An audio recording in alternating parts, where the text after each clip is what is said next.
दोस्तों, मैं आपका दोस्त आशीष शर्मा एक बार फिर से आशीष शर्मा क्लासेज में आपका बारंबार स्वागत करता हूं। इस बार कक्षा 6 और 7 में सत्र 2023-24 के लिए संचालित कार्यपत्रक संख्या 26 से 30 तक का अध्ययन करेंगे।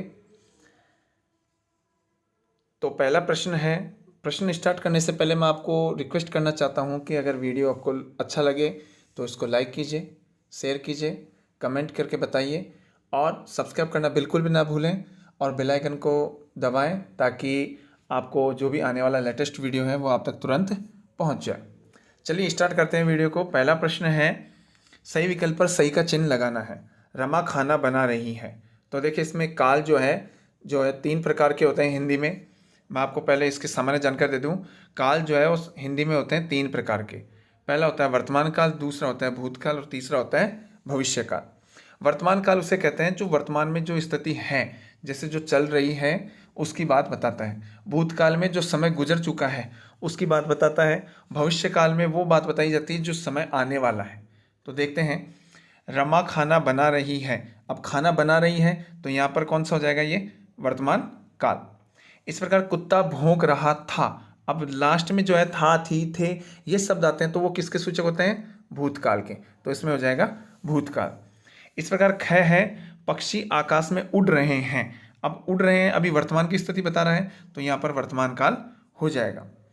इस प्रकार ग है, चित्रकार चित्र बनाएगा। तो देखिए बनाएगा, गा गे गी वाक्य के अंत में आता है तो वो भविष्य काल के सूचक होते हैं। तो यहाँ पर दूसरे नंबर का ऑप्शन है भविष्य काल, इसके टिक लगा देंगे। इस प्रकार घ है, बादल गरज रहे थे।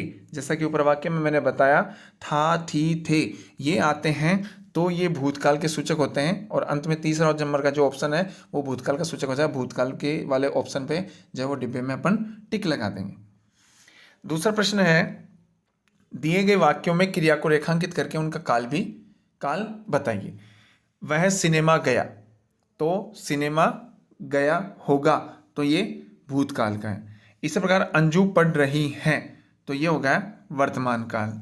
इसी प्रकार तेज आंधी आई थी तो ये हो गया भूतकाल। पिताजी पत्र लिखेंगे तो ये हो गया भविष्य काल अर्थात भविष्यत काल। कल तुम आ जाना, तो कल आने वाले कल की बात कर रहा है तो ये हो जाएगा भविष्यत काल। हम शाम को बाजार जाएंगे तो ये क्या हो जाएगा, भविष्यत काल। इस प्रकार तीसरा प्रश्न देखते हैं, क्रिया का उचित रूप लिखकर वाक्य को पूरा कीजिए। मोहन हॉकी खेल रहा है तो खेलना वर्तमान क्रिया है। इसी प्रकार देखिए सब छात्राएं घर चली, अब जाना है इसको भूतकाल रूप है तो गई, तो सभी छात्राएं जो है वो घर चली गई। इस प्रकार जाना है भविष्य काल में लिखेंगे तो मैं कल दिल्ली जाऊंगा। इस प्रकार गए है, सुधा ने झूठ खालिस्तान बोलना है तो भूतकाल में बोला था। यहाँ पे आप बोला भी कर सकते हैं, सुधा ने झूठ बोला, और यहाँ पे सुधा ने झूठ बोला था ये भी कर सकते हैं। अगला है, हम विद्यालय खालिस्तान जाना वर्तमान काल तो जा रहे हैं, हम विद्यालय जा रहे हैं। चौथा प्रश्न है, नीचे लिखे वाक्यों के सामने उनका काल लिखिए। सलीम खाना खाएगा तो ये भविष्यत काल है। सुमन अनीता से बात कर रही है तो रहा है, रही है ये वर्तमान काल की पहचान है तो वर्तमान काल। आप किसके साथ खेलने जाएंगे तो गा गे गी वाक्य के अंत में ये भविष्य काल के सूचक हैं तो भविष्यत काल। बारिश होने की संभावना है, अब भविष्यत होने की संभावना है, आने वाले समय की बात बता रहा है तो यहाँ पे भविष्यत काल। मुझसे भूल हो गई ये भूतकाल। इसी प्रकार मुंशी प्रेमचंद ने कई किताबें लिखी तो ये भूतकाल। इस प्रकार हमने कार्यपत्रक संख्या 26 का अध्ययन किया। अब हम देखते हैं कार्यपत्रक संख्या 27। कार्यपत्रक संख्या 27 में देखते हैं, पहला प्रश्न है, निम्नलिखित वाक्यों में क्रिया संबंधी अशुद्धि हैं उन्हें ठीक करके वाक्य दोबारा लिखिए। अब पहला है आइए खाना खा लो, तो इसमें लिखेंगे आइए खाना खा लीजिए। दूसरा है मैं आज पढ़ने नहीं आएगा तो मैं आज पढ़ने नहीं जाऊंगा। तीसरा है यह मैंने करा है तो यह मैंने किया है। इसी प्रकार है मीनल ने यह बात सुना था तो मीनल ने वह बात सुनी थी। अगला है कोमल ने गाना गाई तो कोमल ने गाना गाया। इस प्रकार ये वाक्य शुद्ध हैं जो हमने लिखे हैं। अगला दूसरा प्रश्न है, नीचे दिए गए वाक्य में क्रिया शब्दों पर गोला लगाइए और क्रिया लिखिए। तो देखिए, निकल है तो गोला लगाया है और यहाँ पे निकलना। इसी प्रकार खिलाएंगे तो खिलाना, चखाएंगे तो चखाना, देखिए तो देखना, तैर मतलब तैरना, खेल खेलना। ये वाक्य जो है इनमें हम गोला लगाएंगे। आपको बता दूं, क्रिया जो है वो वाक्य को पूर्ण करने में इसकी अहम भूमिका होती है और लास्ट में आती है। तो इसमें हमने ये लिखा है। आगे देखते हैं तीसरा प्रश्न। नीचे दिए गए शब्दों का खालिस्तान में सही प्रयोग करके वाक्य को पूरा कीजिए। अध्यापक बच्चों को पढ़ा रहे हैं, पढ़ाना। दादाजी की कहानी सुना रहे हैं, सुनाना। रवि ने खाना पकाया, पकाना। पुत्र ने पिता को पत्र लिखा। प्रधानाचार्य ने भाषण दिया। तुम घर कब जाओगे? तो ये कार्यपत्रक संख्या हमने 27 का अध्ययन किया। अब हम देखते हैं कार्यपत्रक संख्या 28। कार्यपत्रक संख्या 28 में देखते हैं, पहला प्रश्न है, दिए गए वाक्यों की क्रियाओं के लिए विशेषण लिखकर वाक्य को दोबारा लिखिए। अब इसमें विशेषण नहीं दे रखा है। विशेषण जो है वो विशेषता बताना जो है वो कर्ता की विशेषता बताता है। अब इसमें देखिए, बच्चा दूध पीता है तो बच्चा मीठा दूध पीता है। इस प्रकार गाय घास चरती है तो गाय हरी घास खाती है। वह गाता है तो वह बहुत अच्छा गाता है। नदी बहती है तो नदी तेज बहती है। देखिए, क्रिया की जो है विशेषता बताने वाला विशेषण कहलाता है। तो इस प्रकार हमने यहाँ पे लिखा है। दूसरा है, दिए गए क्रिया शब्दों से वाक्य बनाइए। गाती, कोयल सुरीला गाती है। उठता, राम जल्दी उठता है। हंस, मोहन जोर से हंसता है। लिखा, मैंने पत्र लिखा। देखता, मैं प्रतिदिन मैच देखता हूँ। इस प्रकार हमने वाक्य बनाए। आप अपनी इच्छा अनुसार कोई भी वाक्य बना सकते हैं जो आपको अच्छे लगे। तीसरा प्रश्न है, क्रिया विशेषण छांटिए। वाक्य है, बादल जोर से गरज रहा है। अब क्रिया विशेषण और क्रिया देखिए, क्रिया वो है जो मनुष्य के द्वारा दैनिक जीवन में कार्य संपन्न किए जाते हैं। जैसे आपको मैं पहले भी बता चुका हूँ, उठना, बैठना, रोना, सोना, धोना, खाना, पीना, तैरना, ये सभी क्रियाएं हैं। और क्रिया विशेषण उसे कहते हैं जो क्रिया की विशेषता प्रकट करता हो, उसे क्रिया विशेषण कहते हैं। बादल जोर से गरज रहा है। अब गरज रहा है जोर से, तो जोर से क्रिया विशेषण हो गया और गरज रहा है क्रिया। इस प्रकार तुम कहाँ जा रहे हो तो कहाँ क्रिया विशेषण हो गया और जा रहे हो क्रिया हो गया। चोर चुपके से भाग गया। चुपके से क्रिया विशेषण है और भाग गया ये क्रिया है। इस प्रकार वह खिलखिलाकर हंस दिया, तो खिलखिलाकर क्रिया विशेषण है और हंस दिया ये क्रिया है। इसी प्रकार चौथा प्रश्न है, अकर्मक क्रिया में कर्म नहीं होता है, जैसे लड़का पढ़ता है। सकर्मक क्रिया में कर्म होता है, जैसे लड़का पुस्तक पढ़ता है। तो आपको मैं बता दूं, अकर्मक क्रिया उसे कहते हैं जिसमें कर्म नहीं होता है। सकर्मक होता है जिसमें कर्म होता है, अर्थात उसका वास्तविक अर्थ निकलता है। अब जैसे इसमें अकर्मक और सकर्मक जो वाक्य दे रखे इसके सामने अपने को वहां पर दर्शाना। तो पहला प्रश्न दिया है, ऋचा चित्र बना रही है, सकर्मक। मनु पानी भरता है, सकर्मक। नवीन दौड़ता है, अकर्मक। मैं गाता हूँ, अकर्मक। चिड़िया उड़ रही है, अकर्मक। इस प्रकार हमने कार्यपत्रक संख्या 28 का अध्ययन किया। अब हम देखते हैं कार्यपत्रक संख्या 29। कार्यपत्रक संख्या 29 में देखते हैं, पहला प्रश्न है, रिक्त स्थानों में उचित संबंध बोधक शब्द लिखकर वाक्य को पूरा कीजिए। की अपेक्षा, के द्वारा, के किनारे, के संग, के ऊपर। पहला प्रश्न है, छत के ऊपर मुर्गा बैठा है। दूसरा है, नदी के किनारे साधु की कुटिया है। तीसरा है, मोहिनी अपने भाई के संग स्कूल जाती है। चौथा है, मुझे सेब की अपेक्षा आम पसंद है।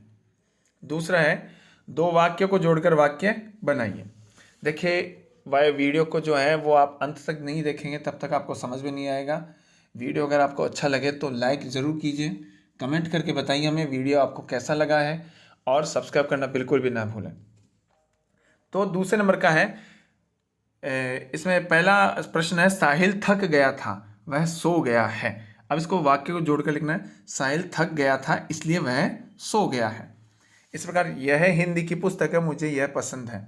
तो उसको लिखा है, यह हिंदी की पुस्तक है और मुझे यह पसंद है। अगला है, वह बहुत तेज चली, वह घर जल्दी पहुंची। वह बहुत तेज चली इसलिए वह घर जल्दी पहुंची। अगला है आज बहुत बारिश हो रही है ओले भी पड़े। तो आज बहुत बारिश हो रही है और ओले भी पड़े हैं। इस प्रकार हमने इसको जोड़कर लिखा है। तीसरा प्रश्न देखते हैं। दिए गए खाली स्थानों में उचित अव्यय शब्द लिखकर वाक्य को पूरा कीजिए।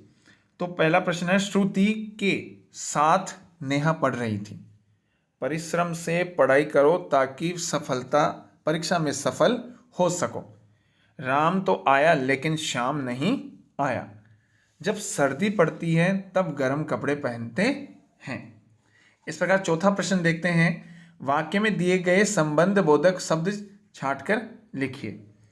प्यास के मारे बुरा हाल है तो संबंध के मारे। इस प्रकार मेरा घर के पास तो के पास। मैं गोपाल के बिना नहीं जाऊंगा तो के बिना ये संबंधवाचक है। इसी प्रकार गए है राम के आगे मैं खड़ा हूं तो के आगे। देखिए संबंध बोधक उसे कहते हैं जो किसी एक पद का दूसरे पद से संबंध बताता है। तो हमने यहाँ पे लिखा है। अब हमने यह कार्यपत्रक संख्या 29 का अध्ययन किया है। अब हम देखते हैं कार्यपत्रक संख्या 30। कार्यपत्रक संख्या 30 में देखते हैं निम्नलिखित गद्यांश को पढ़कर दिए गए प्रश्नों के उत्तर लिखिए। हम पुराने शहर में बनी ऐतिहासिक हवेलियों को देखने के लिए भूल भुलैया जैसी गलियों में पहुंचे। गाइड के मार्गदर्शन में बढ़ते हुए हमने भी पटों की हवेली, सालम सिंह की हवेली, नथमल की हवेली देखी। ये हवेलियां करीब 300 वर्ष अर्थात 300 साल पुरानी हैं। ये हवेलियां देखने में अद्भुत हैं। ये हवेलियां गर्मियों में ठंडी और जाड़ों में अर्थात सर्दी में गर्म रहती हैं। अब देखिए प्रश्न जो है उनका आंसर देना है।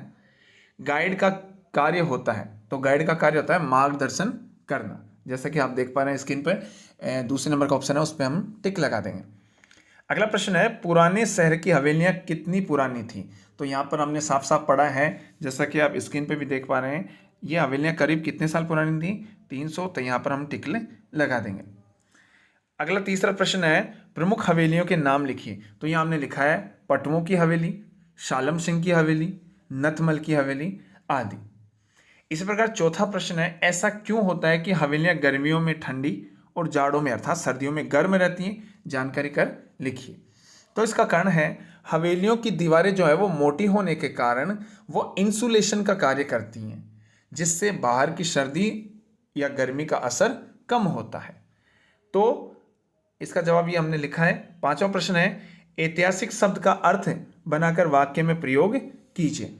जैसे अर्थ है, ऐतिहासिक शब्द का पहले अर्थ देख लेते हैं। इतिहास से संबंध रखने वाला, इतिहास से संबंध रखने वाला। इसी प्रकार वाक्य में प्रयोग करते हैं संग्रहालय में ऐतिहासिक चीजें रखी जाती हैं। संग्रहालय में ऐतिहासिक चीजें रखी जाती हैं। इसी प्रकार सातवां प्रश्न है, छठा प्रश्न है, ये प्रश्न संख्या जो है वो क्रमांक जो है वो गलत लग गया है। यहाँ पे प्रश्न संख्या 6 है। दिए गए अनुच्छेद को संकेतों के द्वारा पूरा कीजिए। जैसे घोंसला, पेड़, गाना, मजे, गोरैया, घर, रोशनदान और एक। अब देखिए एक दिन 2 गोरैया सीधी घर के अंदर घुस गई और रोशनदान पर जा बैठी। दोनों बड़े मजे से गाना गा रही थीं। एक ने नीचे देखा और चींची करने लगी। वह उड़कर पेड़ पर जा बैठी जहां उसका घोंसला था। तो इस प्रकार हमने कार्यपत्रक संख्या 30 का अध्ययन किया। मैं उम्मीद करता हूं कि आपको ये वीडियो बहुत ही अच्छा लगा होगा। अगर आपको वीडियो दोस्तों अच्छा लगा हो तो वीडियो को लाइक कीजिए, कमेंट करके हमें बताइए कि आपको वीडियो कैसा लगा है और अपने मित्रों से शेयर कीजिए। सब्सक्राइब करना बिल्कुल भी ना भूलें और बेल आइकन की घंटी को प्रेस करें ताकि जो भी लेटेस्ट आने वाला वीडियो है वो आप तक सबसे पहले पहुंच जाए। अगले वीडियो में हम फिर से आपसे मुलाकात करेंगे। तब तक के लिए हमें इजाज़त दीजिए। जय हिंद, जय भारत।